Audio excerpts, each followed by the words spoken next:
Hello friends, welcome to my channel Apu Arpita time story. কেমন আছো তোমরা সবাই? আশা করি ভালো আছো, আর তোমাদের ভালোবাসায় আমরাও অনেক ভালো আছি। তো তোমাদেরকে আজকে ছোট্ট একটা ব্লগ শেয়ার করতে চাই।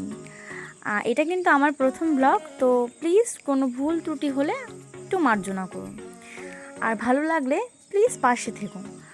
তো এই ব্লগটা হলো, আমরা রাত 12:30 নাগাদ দীঘার উদ্দেশ্যে যাবো বলে রওনা হয়েছিলাম। আমাদের এটা হুট করে প্ল্যান হয়েছিল, সেটা আমি নিজেও জানতাম না, মানে আমার হাজব্যান্ড আর আমার হাজব্যান্ডের ফ্রেন্ডরা প্ল্যান করেছিল। তো আমাদের সঙ্গে আরও দুটো ফ্যামিলি যাবে, আমার হাজব্যান্ডের ফ্রেন্ডরা এবং ফ্রেন্ডের ফ্যামিলিরা। তো আমরা দীঘার উদ্দেশ্যে রওনা হয়েছি। তো এখন চলে যাব তাদেরকে নিতে। তো আমরা আমার মা তারাকে জল ফুল দিয়ে মালা দিয়ে আমরা দীঘার উদ্দেশ্যে রওনা হলাম। ওদেরকে আমরা তুলে নেব। তো তারপরে তোমাদের সাথে আবার কথা বলছি। তো আমরা অনেকটা রাস্তা চলে এসেছি, কারণ আমরা সেই 12:30-1টা নাগাদ গাড়িতে চেপেছিলাম রাত, আর এখন বাজে ভোর 5টা। তো আমরা এখন একটা হোটেলে ঢুকবো, আর হোটেলে ঢুকে একটু ফ্রেশ হব, চা খাবো, চা খেয়ে আবার আমরা দীঘার উদ্দেশ্যে রওনা দেব। দেখো সবাই বসে আছে ফ্রেশ ট্রেশ হয়ে চা খাচ্ছে, আর এত সুন্দর লাগছে ভোর 5টা।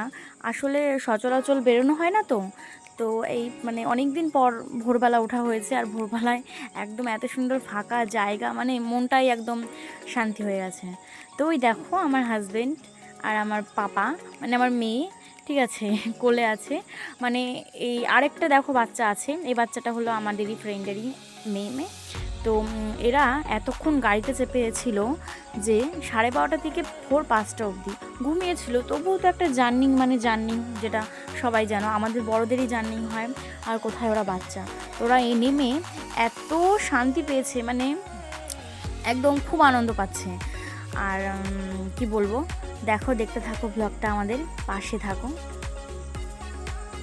দেখো আমরা এখন এখান থেকে বেরিয়ে পড়বো, আমাদের এটা লাস্ট, মানে এখানে আমরা মানে সেই 12:30 থেকে ভোর 5টা অবধি কিন্তু আমরা গাড়িতেই ছিলাম।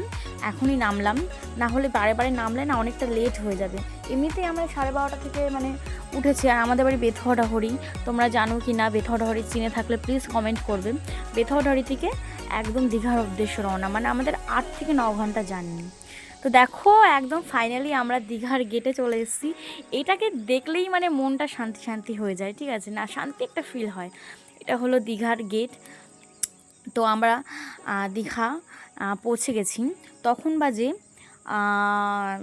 10টা নাগাদ বাজে, এরকম 10টা নাগাদ বাজে। সেদিন মেঘলা ওয়েদার ছিল। আর দেখো আমরা হোটেলেও ঢুকে পড়েছি, আর হোটেলে ঢুকে আমার পাপান আর এই পাপানটা, মানে দুটোই পাপান বলতে গেলে, ঠিক আছে, এত আনন্দ পেয়েছে, মানে ওরা বুঝতে পেরেছে যে আমরা এবার গাড়ি থেকে পুরোপুরি নেমে গেছি। তো খুব খুশি। দেখো আমরা হোটেলে ঢুকে পড়েছি, আর ওরা এখন কথা বলছে যে কটা রুম নেব। আসলে 3টে রুমই নিয়েছি, 3 ফ্যামিলি 3টে রুম নিয়েছি। থাকবোই তো কিছুক্ষণ, তারপরে তো ঘোরাফেরা করবো, জাস্ট এসে ঘুমোনো। তো আমাদের দুদিনের ট্রিপ, আর হোটেলটা এত ভালো, হ্যাঁ খুবই ভালো। আর তোমরা যদি আসতে কেউ চাও, সোনাঝুরি হোটেল নিউ দীঘাতে বললেই যে কেউ চিনিয়ে দেবে। নিউ দীঘা থেকে সোনাঝুরি হোটেল। দেখো আমরা হোটেলেও চলে এসেছি, মেয়েকে খাইয়ে দাইয়ে ফ্রেশ হয়ে নিজেরা, ঠিক আছে, এখন একটু ঘুমোবো, কারণ সারা রাত ঘুমোনো হয়নি। তো চলো তোমাদেরকে একটু টাটা বলে দিই। আবার মানে নেক্সট পার্টে তোমাদেরকে আমি কি করছি, আর দীঘার কি কোথায় ঘুরেছি তোমাদেরকে আমরা দেখাবো। প্লিজ ভিডিওটা ভালো লাগলে একটু পাশে থেকো, লাইক কমেন্টস অ্যান্ড সাবস্ক্রাইব করো। Bye bye.